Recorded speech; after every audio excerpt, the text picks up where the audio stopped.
Today we're going to be replacing the infamous leaky coolant pipe on this Mercedes C250. This should apply to, I think, all model years between 2011 and 2014 with the 1.8 liter inline-4 turbo engine. And as you can see, we've got some residue of coolant here accumulating on the top of the exhaust heat shield. Yeah, this seems to be a pretty common issue on these cars. Basically, you get a crack in this plastic coolant pipe, and it starts seeping more and more out over time. So we'll show you how to replace that. First thing, remove this plastic cover off the top of the engine. Pops off easy as heck, so you can see what we're working with.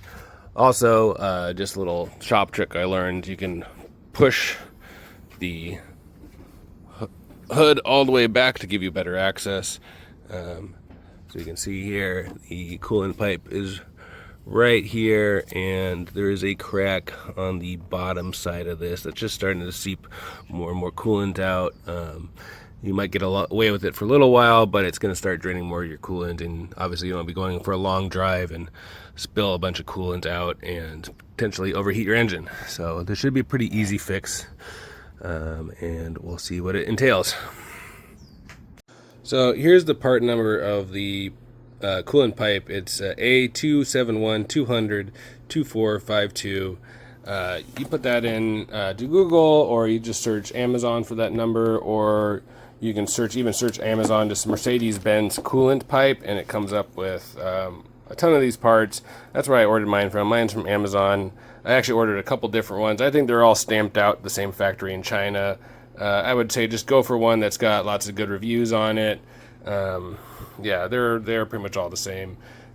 The way I mean, you could go ahead and order the expensive OEM one, but seeing as how the OEM one failed, after 10 years anyways, I'm pretty sure they're all worth about the same. So anyways, that's just my suggestion. Small disclaimer, before you get started, obviously make sure your engine is cool, nice and cool, and that your coolant system is depressurized. Maybe check this, you don't want to be popping things open when your system is under pressure. Okay, so to do this job, we're going to need a set of pliers to get this clip off on the back, and a needle nose to remove some of these metal clips holding these various hoses on. And then you're going to want to get your hands on a set of E-torx sockets. You could maybe try getting away with standard 12-point sockets, but you risk stripping the bolts on the engine. You don't want to do that. You can get one of these at Home Depot, or you could borrow one from a auto parts store. So yeah, it's just a standard E-torx socket set. It's only $30 from Home Depot. It's probably a worthy investment if you're going to be working on your Benz a lot. Just a last little suggestion for tools. I mean, I use pliers and needle nose, but for when you're dealing with the hose clamps, especially on the coolant pipe, if you've got like a specialty hose clamp wrench, or I would suggest maybe a 90-degree needle nose bends, that's got a bend in it, and that might help you with those hose clamps a little bit better. Alright, so the first thing you want to do is remove this pin here for the top pipe. So just pull it out. And I don't know if it comes out all the way, but yeah, just pop that up, and then this breather slides out. Okay, next we're gonna pull up this pin, this circlip here.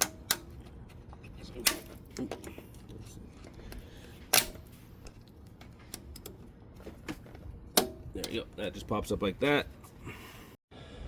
Okay, so you're gonna need to unbolt two bolts that are basically holding this pipe assembly onto the engine. There's one back here, near the rear of the engine, and then there's another one towards the front of the pipe assembly that is unfortunately behind the power steering fluid reservoir, so we're going to need to pop that off. So the first bolt at the rear was, fortunately or unfortunately, depending on how you look at it, was already backed out and missing prior to me doing this work. So I'm going to have to figure out like a replacement bolt for that. So you'll need to unbolt that one first, and then to start loosening taking off the reservoir, you got a bolt here with a E8 socket, and then you have an E10 up here and an E10 here that you need to remove. So removing the E8 at the back. It's good to have an extension. And your 1/4 inch socket wrench. It comes out like that. Now we're going to loosen the top bolt of the reservoir. Alright. And then we're going to get the front one here. I still bring the mirror. This one is a little bit of a tight fit. Okay.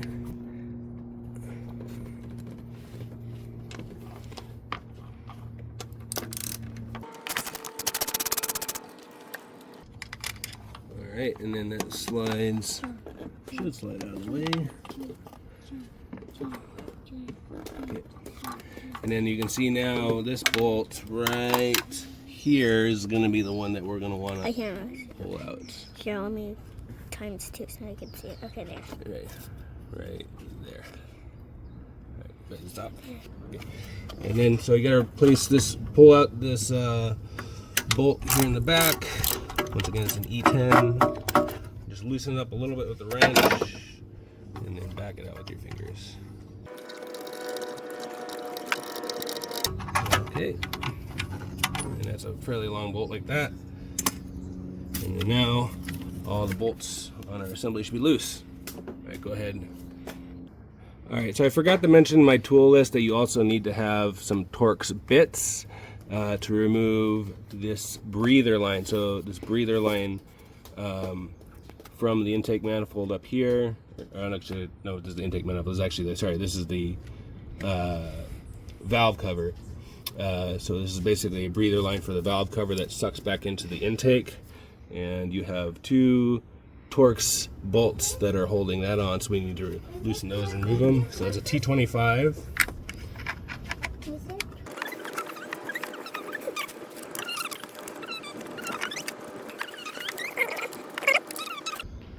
Okay, so these bolts are just kind of a screw type bolt.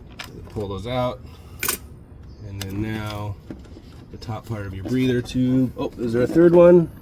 There's not a third one. Okay, so that's ready to come loose. So now I think we just got to loosen our clamps on our hose back here, and this should be good, hopefully to come out. The other issue is we have another compression band up here we're going to have to figure out how to take care of, so we'll get to that next. Alright, so we're just using a pair of pliers to open this clamp, this hose clamp, and slide it down. I'm going to leave it right there, and then now the end of this coolant hose should be free to come out. So now that just leaves this compression band right here. I think I'm going to try heating it up and seeing if it can come off that way. Otherwise, I'm just going to cut it with a file. Okay, so there's this compression band on this breather tube. I tried heating it up with a soldering iron to see if I could get it to like loosen up. I don't know how the Germans did it, so I'm just going to cut it off with the Dremel tool. And I don't think it's not even that important because the other end of this tube isn't even held on by any kind of band. I think I might just put a zip tie on it to be safe.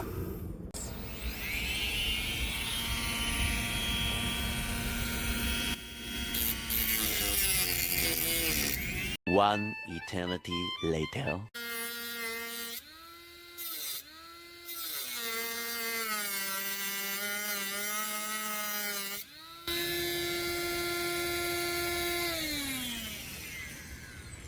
Pause. There you go. All right, she's free. Okay, so once you get this band cut, getting this pipe off is kind of a massive pain in the bitch, but pain in the ass. But you can just go ahead and stick a screwdriver in here and basically just pop that out like that, and then that gets that free. And then we're pretty much loose on that top pipe. Okay, so this top breather pipe is now completely loose. Now we just got to shimmy and shuffle this back pipe. I got the back pipe popped out from the rear hose.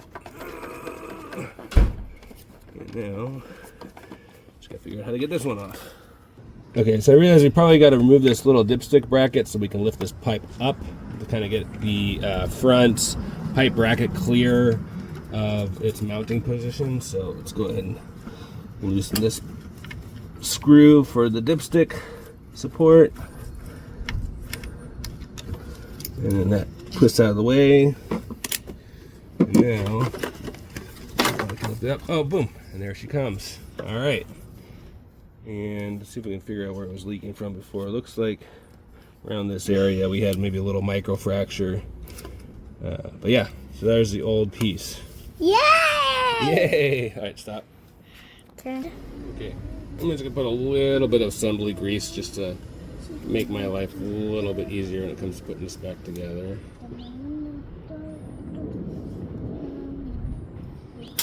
Just a little bit of axle grease. Lubrication makes it go in, you know what they say. So, right. So let's see if we can kind of do this in the reverse process. So, front side of the coolant pipe in first. Okay. Alright. And this, okay. Good. Now, tricky part, getting the rear coolant pipe in. I'm just blocking me. Okay, so sealing everything in place here. Yeah, it took a little bit of motivation to get the front bolt bracket kind of into the slot. I put a little grease on there too to help it kind of slide in.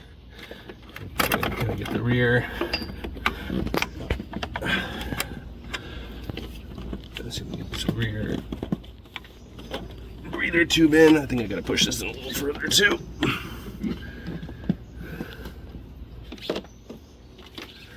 Go ahead and, there we go. All right, she's in. Great. And then look around here. You can see I've got the hose slid up on the bottom part of the coolant pipe, and then I just gotta bring that clamp back into place. Okay, just a little hint for putting on this hose clamp. Before you connect these two together, take the hose clamp off of the hose part and then bring it up over top the plastic part. Connect the hose to the plastic tube first, and then using your pliers, then open the clamp and put it back onto the hose here. Because trying to bring it back up from the hose onto here is really difficult with a pair of normal pliers. Okay, so I've reconnected the breather tube apparatus here to the valve cover. Hoses are inserted back here, and now we just got to put our bolts for the piping bracket back in. So putting that long bolt back in here, and we'll bolt that back up in there, and then we'll also attach the bolt back there. Okay, so we've got our power steering reservoir completely bolted back up. So we got this bolt back in here, this bolt back up here, this bolt back in here. We connected the coolant overflow line back here, push the pin back in, and then I use just a black zip tie to reattach this hose to the crankcase breather and sort of hit it, because in California, if they see that you've got like a hose clamp on emissions parts, they sometimes throw a hissy fit. So just make it look nice in the street. But you can see here we got our coolant line hose clamp on nice and securely, and then this is in really good. So we'll start it up and test it and see if we have any leaks. Now, as we can see, engine's nice and warmed up, no leaks. So looking good.